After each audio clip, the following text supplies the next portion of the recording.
안녕하세요, 세종식물원입니다. 보통 봄이 지나갈 무렵이면 소나무가 순이 쭉 자랍니다. 보통 소나무는 1년에 한 번 순이 자라요. 보통 우리나라 사람들은 소나무를 모두가 좋아하십니다. 모두가 좋아해서 소나무를 심지만 소나무 전지는 어떻게 할까? 소나무 관리는 어떻게 할까? 이런 고민을 많이 하시게 될 거예요. 소나무 같은 경우는 사실 관리가 좀 힘든 나무 중에 하나예요. 그대로 두신다면 나무가 굉장한 성장력으로 쭉쭉 자라서 올라가기도 합니다.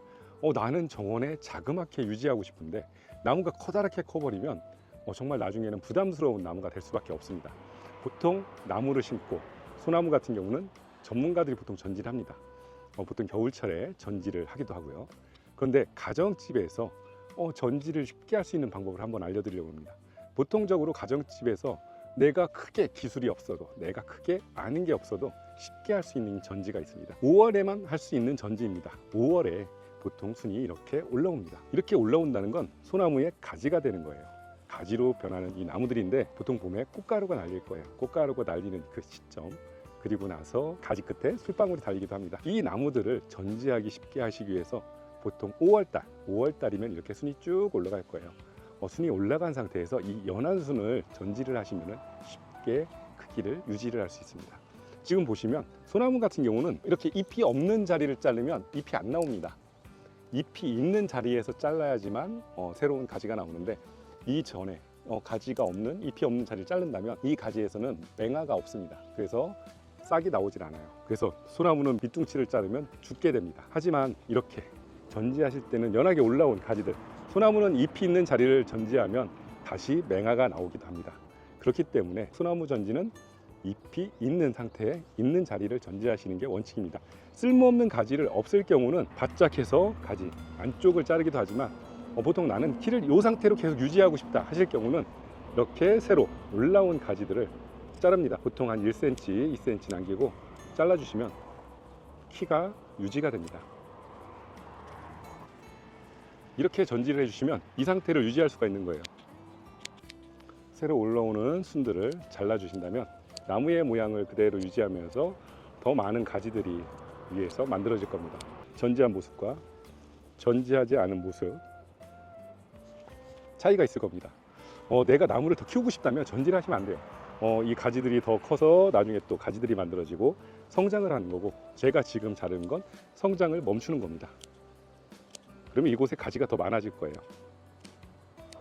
우리 정원의 소나무가 더 이상 자라지 않게 내가 원하는 높이에서 유지하고 싶다 하실 때는 이렇게 전지를 해주시면 좋습니다. 하시면서 묵은 잎을 띄워주기도 하고요. 솔잎이 해가 지난 잎들은 이렇게 낙엽이 집니다. 깔끔하게 제거도 해주고, 그 다음에 지저분한 자리가 있다, 눈이 너무 조밀하다, 뭐 잘라주기도 합니다. 이런 식으로 소나무를 내가 원하는 높이에서 멈추게 할 수 있는 전지라고 보시면 됩니다. 사실 여기 있는 나무가 사연이 있는 나무예요. 대학교에 연구 목적으로 갔던 그 나무가 대학교에서 연구가 끝나고 저희가 이제 갖고 오게 되는데, 정이품송의 씨앗을 파종해서 연구하고 그 연구한 나무를 저희 갖다가 소나무를 많이 키웠었어요. 많이 키웠는데 그 나무들이 제가 관리가 너무 힘든 거죠. 너무 빠른 속도로 자라고 너무 크게 크다 보니까 그때 당시에 나무를 다 뽑아서 버리는 중이었는데 하필이면 그날 뉴스가 떴습니다. 보은에서 정이품송 손자를 150만 원에 판다고 그랬나? 이거보다 작은 나무, 굉장히 작은 나무였는데 다 버리기에 너무 아까워서 두 주를 옮겼습니다. 두 주를 옮겨서 제가 이렇게 키우고 있는데 이 나무도 사실 돈덩어리입니다. 소나무는 손이 많이 가요. 손이 많이 가는 만큼 아름다워질 수 있는 거고, 이뻐지려면 화장도 하고 뭔가 치장을 하듯이 소나무도 역시 이쁘게 이렇게 유지하려면 이렇게 전지를 통해서 나무의 이쁜 모습을 유지해야 됩니다. 높이를 유지하고 싶으시다면 이런 식으로 잘라주시면 되는데 좀 올라온 순들을 1cm나 2cm 남기고 이렇게 잘라주시면 됩니다. 정말 쉬운 전지예요. 그래서 집에서 쉽게 따라할 수 있는 전지라고 보시면 됩니다. 그럼 제가 또 다른 나무 전지하는 것도 한번 보여드리겠습니다. 이렇게 커다란 나무들은 높이를 낮추고 싶어요. 여기서 멈추고 싶고 이 모양을 좀 다듬어 주는 게 좋을 거예요. 그러다 보니까 가위를 갖다 어떤 걸 쓰셔야 될지 고민도 많이 하실 겁니다. 보통 가위는 우리가 전지 가위라고 하는 게 뭐 2가지 정도로 보통 얘기를 하세요. 이 가위는 굵은 가지를 자르는 가위입니다. 그리고 이거는 가는 가지를 자르는 가위예요. 연한 순을 자를 경우는 이 쪽가위가 좋습니다. 굵은 가지, 이런 묵은 굵은 가지라면 이 가위로 자르시는 게 좋은 거고요. 그래서 지금 저는 이 연한 가지를 자르기 때문에 이런 쪽가위를 쓸 겁니다. 연하기 때문에 정말 잘 잘려요. 부드럽게 잘리기 때문에 1cm에서 2cm만 남기고 잘라줍니다. 그러면 이 자른 아래쪽에서 다시 소나무 솔잎이 만들어질 겁니다. 이미 기른 가지가 다 솔잎이 나올 거예요. 나오는 자리고 그 자리를 미리 잘라주는 거라고 보시면 됩니다. 짧게 잘라서 내가 나무를 높이를 유지하는 방법인 거죠. 이렇게 자르는 건 초보자들도 정말 쉽게 할 수 있습니다. 그렇지만 이 작업을 할 때 꼭 주의하실 점은 작업복이 옷이 송진에 의해서 버릴 수 있기 때문에 정말 소나무 전지하실 때는 내가 작업복으로 쓰거나 정말 버려도 된다 할 정도인 옷을 입고 하시는 게 좋습니다. 안 그러면 옷 전체에 송진이 묻어서 찌워지지가 않습니다. 이렇게 전지를 해주면 깔끔하게 내가 높이를 유지할 수 있습니다. 전지를 안 한 자리가 되면 순이 쭉 올라갈 거예요. 그렇기 때문에 빼먹지 않은 것도 중요합니다. 그리고 내가 키워야 되는 가지다 그러면 전지를 안 하고 그대로 두면 길게 올라갈 겁니다. 지금 이 가지를 전지를 안 했다면 이만큼 더 키가 큰다고 보시면 돼요. 1cm에서 2cm 정도 남기고 잘라주신다고 보시면 됩니다. 쉽게 초보자들도 전지할 수 있는 방법 꼭 알아두시고, 정원의 소나무가 전지를 안 해서 엉망이 되는 그런 모습 방지하려면 이렇게 전지하시면서 유지를 하시는 겁니다. 그럼 반송으로 한번 또 어떻게 전지하는지 보여드리겠습니다. 오늘 동그랗 쓸 때 하나하나 자르려면 굉장히 시간이 오래 걸립니다. 그렇다 보니까 손가위를 들고, 저는 거꾸로 듭니다. 일부러 이렇게. 그래서 전지를 해줍니다. 보통 반송 같은 경우는 좀 잡혀 있어요, 자리가. 그래서 모양을 잡기가 좀 쉽습니다.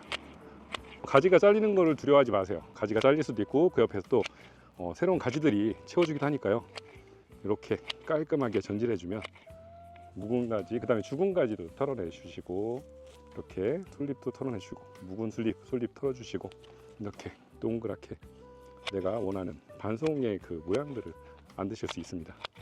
지금 이렇게 튀어나온 가지들이 잘리는 게 보이실 거예요. 그러면서 내가 모양을 이대로 유지하실 수 있는 거죠. 이렇게 죽은 가지가 있다면 전지하실 때 이런 가지들은 잘라줍니다. 내가 원하는 모양을 만드실 수가 있는 거예요. 저는 이렇게 계단식의 지금 반송을 전지하는 거고요.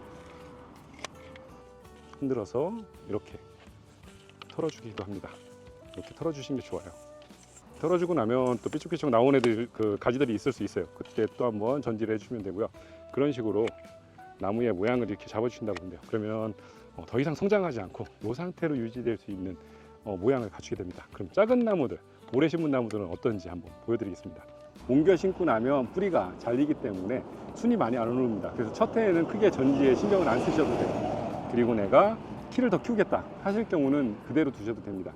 하지만 그 키가 크면서도 가지를 많이 만들어야 되기 때문에 그런 거를 맞춰서 전지를 해주실 수 있는 거고요. 지금보다 순이 좀 더 올랐을 때 전지를 해주시는 게 좋습니다. 전체적으로 잘라줘야 되기 때문에 이렇게 잘라주시는데, 첫 해는 가능하면 그냥 넘어가고 그 다음에 잘라줍니다. 5월 중순부터 5월 말 정도면 순들이 대부분이 올라와서 멈췄다 싶었을 때 잘라주시는 게 좋습니다. 왜냐면 이렇게 잘라주고 나면 여기서 잘리지 않은 가지들은 쭉 올라갑니다. 그렇기 때문에 가능하면 중순에서 말 정도로 순들이 올라온 상태에서 잘라주시면 좋은데, 지역에 따라서 약간의 시간차는 있습니다. 5월 중순에서 5월 말 정도 전지를 해주신다고 보시면 돼요. 그러니까 전체적으로 내가 동그란 모양을 만든다는 그런 모습으로 전지를 해주시는 겁니다. 그러면 반송이 동글동글한 모양 좋아하시는 분들 이렇게 만드실 수 있습니다. 그래서 가을이라도 이렇게 삐죽 올라왔는데 보기 싫다, 잘라주셔도 됩니다. 내가 5월 중순에서 5월 말 정도 깔끔하게 쉽게 하실 수 있어요. 단 송진이 많이 나오니까 옷은 꼭 묻지 않게, 아니면 옷이 많이 버려진다는 거 꼭 염두에 두시고 전지하시는 게 좋습니다. 그래서 보통적으로 전지할 때는 이렇게 세 가지, 이 쪽가위로 많이 전지를 하시기도 하는데, 이거는 굵은 가지를 자르기 굉장히 힘듭니다. 그렇기 때문에 굵은 가지는 요 가지, 더 굵은 가지라면 톱을 이용해서 하시는 게 좋고요. 그 다음에 이렇게 반송 같은 경우는 양손 가위를 사용하면 좋습니다. 이 반송 같은 경우도 작년 가을에 제가 옮겼어요. 옮기다 보니까 지금 순들이 쭉쭉 올라갈 상황에서 올라가지 않고 있습니다. 그래서 이 나무 같은 경우는 1년 뒤에 해도 되고 올해 해도 되고, 하지만 이렇게 죽은 가지들 옮기다 보면 죽은 가지가 나올 수도 있습니다. 그럼 이렇게 이 가지로 굵은 가지는 이 가위를 쓰셔야 된다고 말씀드렸어요. 그 다음에 내가 살짝 손본다 그러면 요 쪽가위, 이런 가위로 잘라주시면 좋습니다. 전체적으로 전지를 하겠다 하신다면 이렇게 모양을 잡지 않았던 나무라서 한번 전체적으로 원래 모양을 잡아줘야 됩니다. 동그란 모양을 내기 위해서요. 지금 시기 같은 경우는 전지를 하고 나서도 나무에 가지들이 눈이 생기는 데 있어서 쭉쭉 올라가는 순들이 있을 거예요. 그러다 보니까 전지를 한번 또 해야 된다고 생각하시면 될 것 같아요. 이런 식으로 둥글게 만드는 거는 쉽게 하실 수 있어요. 그리고 아까 말씀드렸던 것처럼 소나무 전지는 성장을 억제하기 위해서 전지를 하는 계절이 5월 중순에서 말이다 보시면 될 것 같습니다. 전지하다 보니까 또 이렇게 나무가 보이네요. 블루 에로우 지금 키가 보통 한 30 이상 되는 것 같습니다. 지금 이 포트에 키워진 블루 에로우 그냥 이렇게 더운 날 상관없습니다. 물만 흠뻑 주시면 돼요. 심으실 때 블루 에로우 같은 경우는 지주대를 해주신 것도 굉장히 좋아요. 그렇게 심으실 때 꼭 지주대를 해서 심어주시면 될 것 같고요. 큰 사이즈, 다른 때면 상상도 못하는 가격, 저희가 1,500원씩 할인 행사 진행합니다. 그러니까 혹시 필요하신 분들 계시면 블루 에로우, 특히 지금 뭐 늦었지만 다른 거 심기에는 좀 불안하다. 그런데 포트 같은 경우는 물만 잘 주시면 되니까, 특히 이렇게 상록수 계열들은 그래도 다른 화렵수에 비해서는 더 강하기 때문에 심으시고 물만 잘 주신다면 나무가 잘 클 것 같아요. 그러니까 이 나무 지금 할인할 때 한번 할인 행사 진행하도록 하겠습니다.